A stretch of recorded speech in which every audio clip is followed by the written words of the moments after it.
Assalamualaikum warahmatullahi wabarakatuh. Assalamualaikum warahmatullahi wabarakatuh. Alhamdulillah, hari ini sahabat Baitul Mal, kita kembali di podcast Baitul Mal Aceh. Hari ini saya Arif Arham memandu Pak Muhammad Haikal untuk berbincang dengan kita tentang Baitul Mal Aceh. Bagaimana Pak Haikal? Assalamualaikum.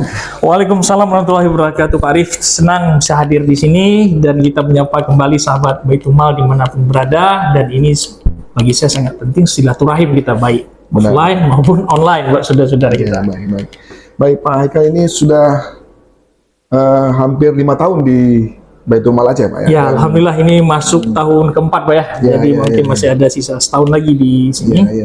Ya, jadi ini adalah Ketua Badan Baitul Mal Aceh. Jadi Pak Haikal ini adalah satu dari 5 orang anggota Badan Baitul Mal Aceh yang merencanakan, membuat kebijakan penyaluran zakat dan infak di Baitul Mal Aceh. Mungkin Pak Haikal bisa menjelaskan apa yang bisa diuraikan tentang apa manfaat Baitul Mal bagi pengelolaan zakat atau kebutuhan masyarakat di Aceh secara umum. Alhamdulillah, Baitul Mal ini adalah mungkin sahabat Baitul Mal juga mungkin maksudnya informasi mengenai kelembagaan Baitul Mal ya, mungkin ini lebih tepatnya. Ini Baitul Mal adalah lembaga pemerintah yang istimewa dan khusus, yang bekerja secara independen, yang diberi kewenangan untuk menjaga, memelihara, mengelola harta umat. Nah, harta umat ini bisa zakat, infak, harta keagamaan lainnya, dan juga ada tugas lain, satu lagi pengawasan keperwalian. Di dalam menjalankan tugasnya ini, terkait dengan pengelolaan, cara kita mengelola ini yang diarahkan karena sebagai lembaga istimewa, ada akuntabilitas, ada transparansi, karena ini dana publik. Kemudian dari objek hartanya sendiri, dari zakat ini, bagaimana kita memberikan zakat ini tepat sasaran, dan juga terhadap harta keagamaan lainnya juga ada sistem manajemen untuk pengembangan. Pengembangan jadi dua. Jadi kalau seandainya kita lihat Baitul Mal ini, rantai kerjanya ini kan 3 lah gampangnya, ada collection ya, ada pengumpulan, ada pengelolaan internal proses kita, bagaimana ini pencatatan, kemudian bagaimana program apa yang cocok, dan terakhir ada sisi distribusi. Jadi ada 3 rantai. Tetapi 3 rantai ini tidak akan hidup kalau dia tidak berada dalam lingkungan yang sehat.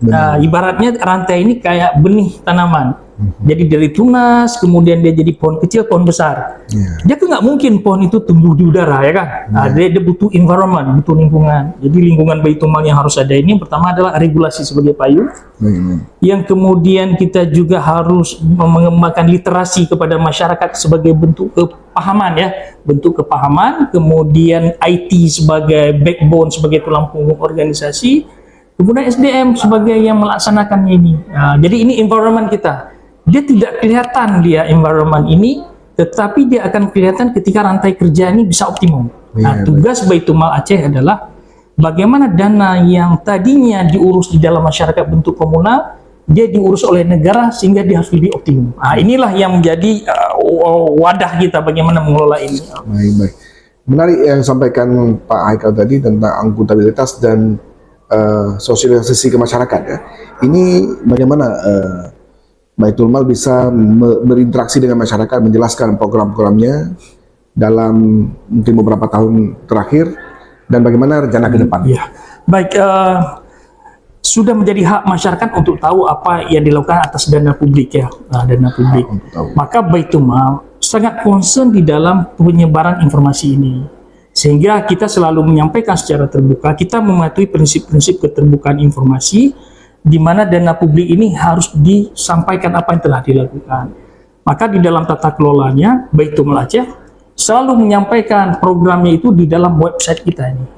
Program, kemudian ketika program ini diproses, kemudian akses informasi kepada khalayak, kemudian kita tampilkan juga siapa-siapa yang berhak menerima, tapi tetap menjaga informasi-informasi dasar yang harus kita jaga. Kemudian kalau kita lihat, misal pertanyaan tadi masalah program berarti kan di sisi distribusi Pak Arif, di sisi distribusi. Kalau kita klaster itu ada program bersifat sosial. Seperti santunan kita pada fakir uzur yang kita berikan semacam gaji dia pensiun dia sampai dia meninggal. Itu dia. Kemudian kita ada dari sektor pendidikan. Kita beri beasiswa, kemudian kita penunjang pendidikan. Kemudian kita juga ada sektor ekonomi. Sektor ekonomi ini menarik ini. Karena apa? Kalau kita lihat piramida dari mustahik kita ini kan posisinya bawah Pak ya. Bawah, posisi dia bawah. Bawah ini dia tidak punya akses untuk meningkatkan bagaimana dia pindah itu nggak ada, karena dia nggak bisa mengakses dari commercial finance ya, dari perbankan dia nggak bisa akses. Jadi orang-orang untuk pemerintahan ekonomi ini kita punya mekanisme hibah pertama, hibah seperti ultramikro, mamikro. Ketika ini bagus ke depan Baitul-Mal ini memang belum, tapi ke depan orang ini harus naik tangga mendapat bantuan bersifat kardul hasan. Kardul hasan ini dia kita anggap mampu tapi bayar pokok saja. Nah, kalau rantai ini bersambung, maksudnya ada sebuah sustainability yang baik di kantor kita sampai ke depan, inilah orang-orang yang akan kita geser ke commercial finance. Jadi kita tolak dia ke perbankan. Ini loh dari kami Baitul-Mal orang kita ganti. Sehingga kita selalu ada pipa yang mengarah orang naik kelas, naik kelas, naik kelas. Jadi kita tidak berusaha dengan mustahik yang sama. Kemudian dari kesehatan kita melihat seperti belakangan ini dengan ZA ya, Rumah Sakit Imam Zainal Abidin, kita bantu kaki palsu. Tetapi ada yang menarik juga di dalam kesehatan adalah kita hadir di dalam membuka akses masyarakat untuk mendapatkan fasilitas. Pemerintah sudah ada JKA hari ini. Tetapi masyarakat yang berada di ujung, yang perlu transportasi atau perlu akses terhadap JKA ini, kan dia perlu biaya tambahan. Betul. Nah, ini yang kita buat bantuan, membuka akses pada masyarakat untuk dia bisa menjangkau sistem kesehatan yang sudah well established. Ini juga ada kita. Jadi kita, contoh seperti apa? Contoh untuk penderita penyakit thalassemia. Mereka dari daerah, ya pengobatan di provinsi. Tapi kita jangan lupa bahwa sebagian mereka kan miskin. Ketika karena dia basisnya orangnya miskin dan mungkin pekerjaannya basisnya harian, ketika dia pergi kan dia nggak ada pendapatan.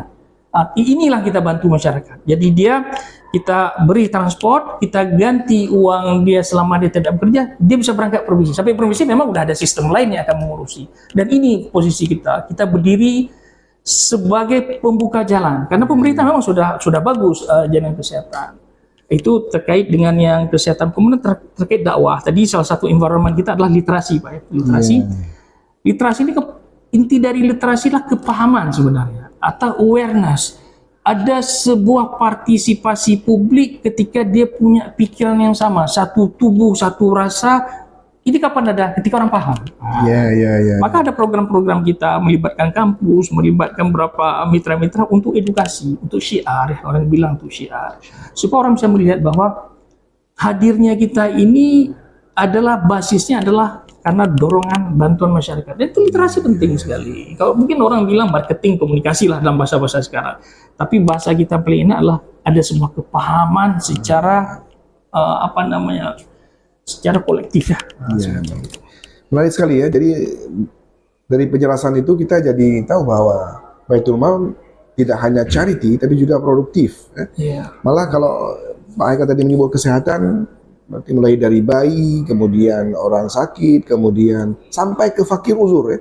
Jadi semua level umur itu dijangkau oleh Baitul-Mal ya. Iya, karena kalau kita lihat dari rentang Pak Haikal, rentang Baitul-Mal ini, kalau kita mulai dari program keterlibatan Baitul-Mal dalam pengentasan kemiskinan ekstrim seperti stunting, itu kan kita mencoba berperan serta dengan kemampuan kita Baitul-Mal ini terhadap orang bayi itu kan masih kecil atau mungkin masih dalam proses kandungan. Ya, artinya dia baru start kehidupan. Kemudian ketika dia mulai tumbuh, mungkin dia ada penyakit kronis, apakah anak-anak apa orang, kita juga hadir di situ. Kemudian di paling di pertengahan, mungkin dia sebagai kepala keluarga, dia butuh akses pemodalan. Ekonomi kita bantu ekonomi. Dan di ujung, ketika ada fakir uzur ini bisa kita bilang orang memang namanya fakir tidak ada daya lagi. Dan selesai. Artinya itu memang sudah kehidupan beliau sampai akhir, Pak ya, sampai akhir, dan kita santuni itu. Walaupun dengan size yang semampu kita, size itu akan besar kalau partisipasi publik kepada kita juga semakin besar kepercayaan. Dan mungkin dalam podcast ini kita juga kami sengaja sampaikan ini supaya kita melihat bahwa sebenarnya kehadiran dana publik ini dengan kemudahan akses pada masyarakat, ini akan berkontribusi terhadap perubahan hidup. Dan intinya kan perubahan hidup manusia. Iya, iya.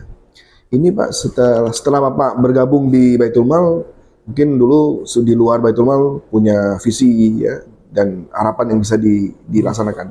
Tapi setelah di dalam tentunya banyak tantangan yang dihadapi. Ini kira-kira apa yang tantangan? Kita lihat tantangan ini secara kelembagaan, Pak, ya, secara kelembagaan.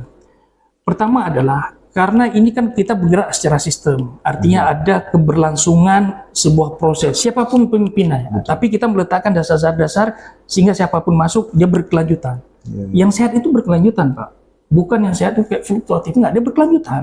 Pelan, stabil dia. Yang pertama adalah kita perlu IT sebagai backbone sebagai lembaga ini. Sebagai tulang punggung. Kenapa IT sebagai backbone? IT itu mempermudah proses. IT mempermudah proses. Kita bisa membaca situasi cepat. Jadi kemampuan dari lembaga ini adalah dia bisa melihat situasi masyarakat dan bagaimana respon sesuai dosis. betul.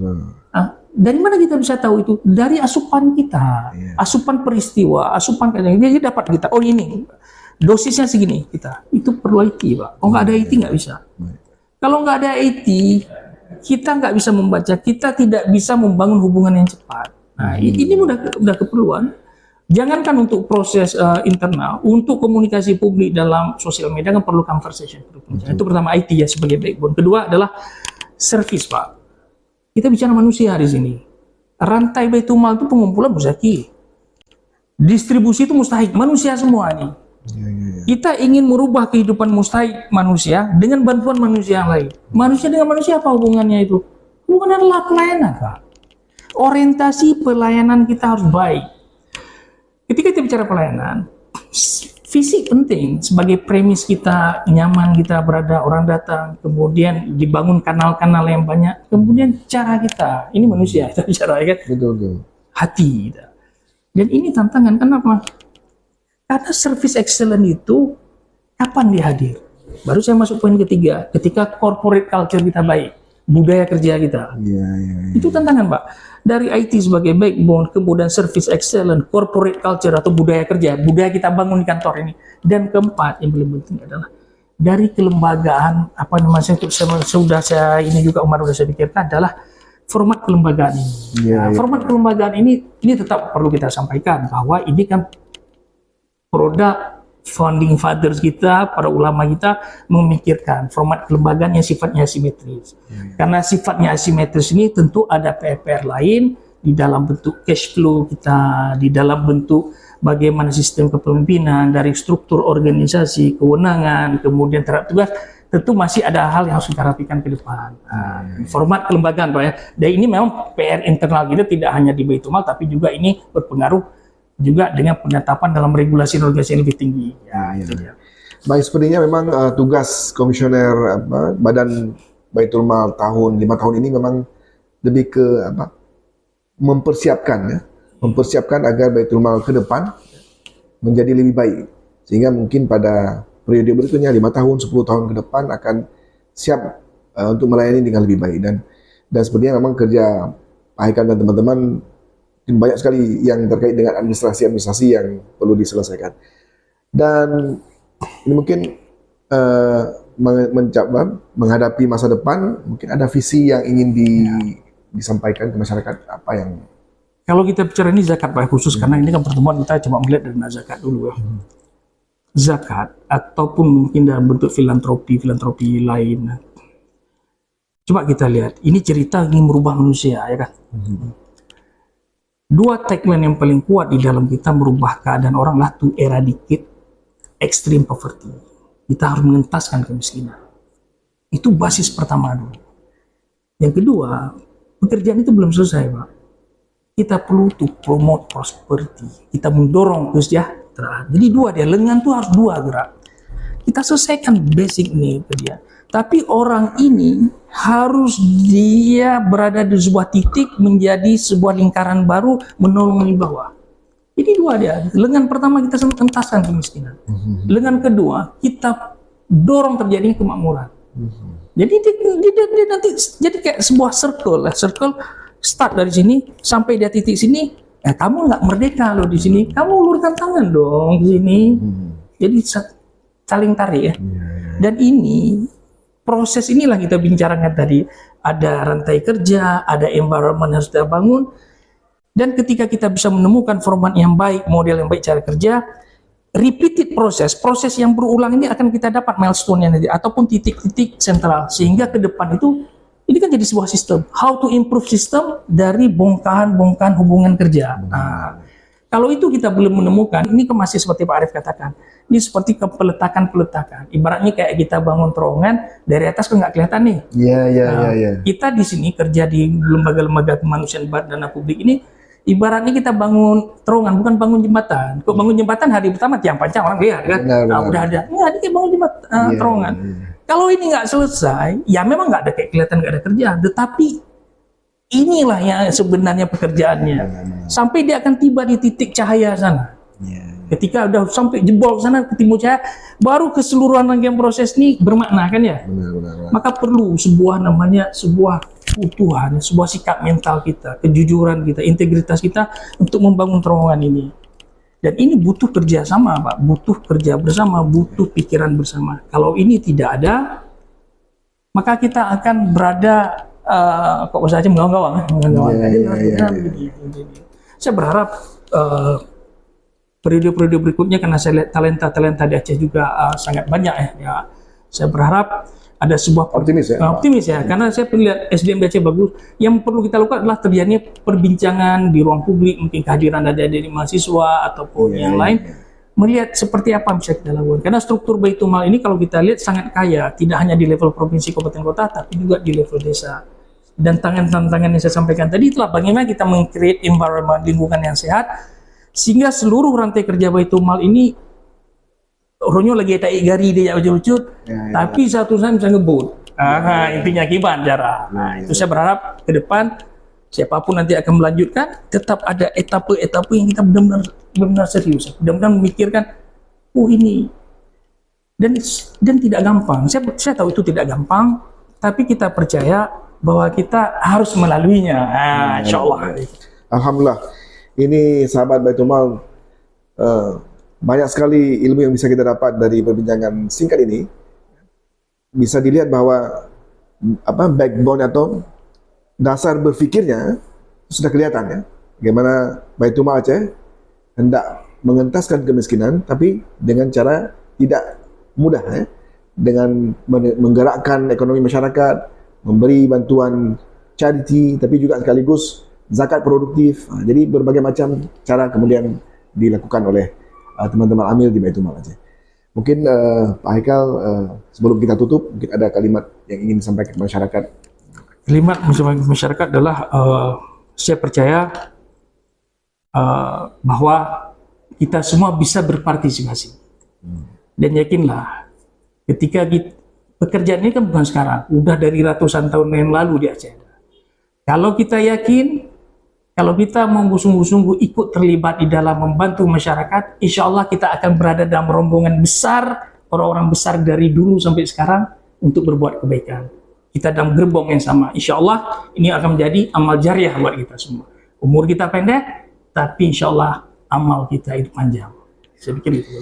Demikian sahabat Baitul Mal. Mudah-mudahan Allah memberkahi usaha kita. Terima kasih. Assalamualaikum warahmatullahi wabarakatuh. Waalaikumsalam warahmatullahi wabarakatuh.